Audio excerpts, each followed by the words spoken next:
नमस्कार। आज हम सीधे टीवीएस मोटर कंपनी की एक बड़ी अनाउंसमेंट पर बात करेंगे। समझने की कोशिश करेंगे कि इस खबर का मतलब क्या है और इससे क्या फर्क पड़ने वाला है।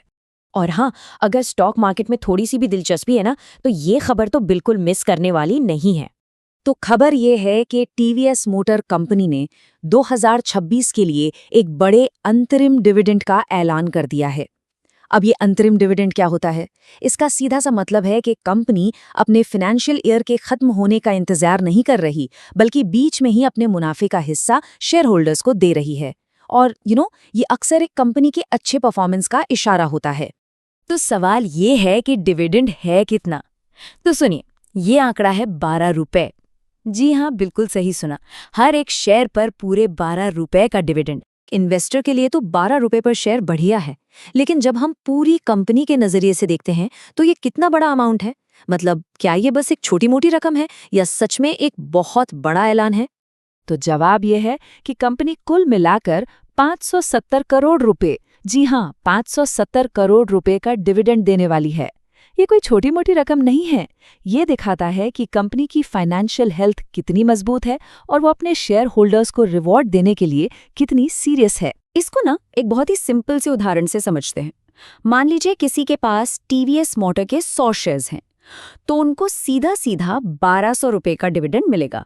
हिसाब बहुत आसान है, जितने भी शेयर्स हैं उनको बस 12 से मल्टीप्लाई कर दीजिए। तो यहाँ पर 3 तारीखें हैं जिन पर ध्यान देना है।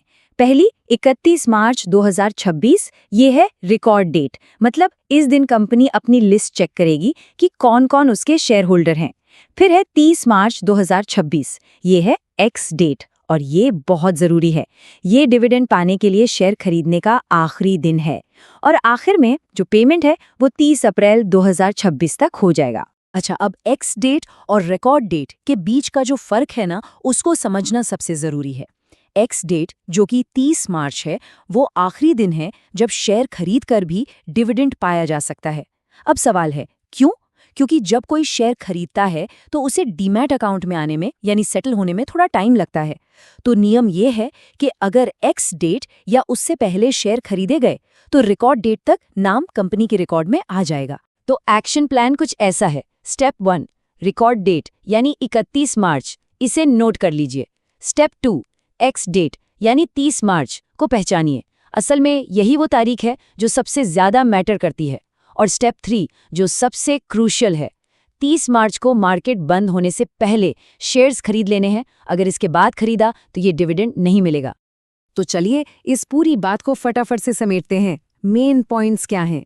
डिविडेंड है 12 रुपए पर शेयर, टोटल अमाउंट है 570 करोड़, रिकॉर्ड डेट है 31 मार्च, लेकिन सबसे जरूरी काम 30 मार्च यानी एक्स डेट से पहले शेयर्स का मालिक होना।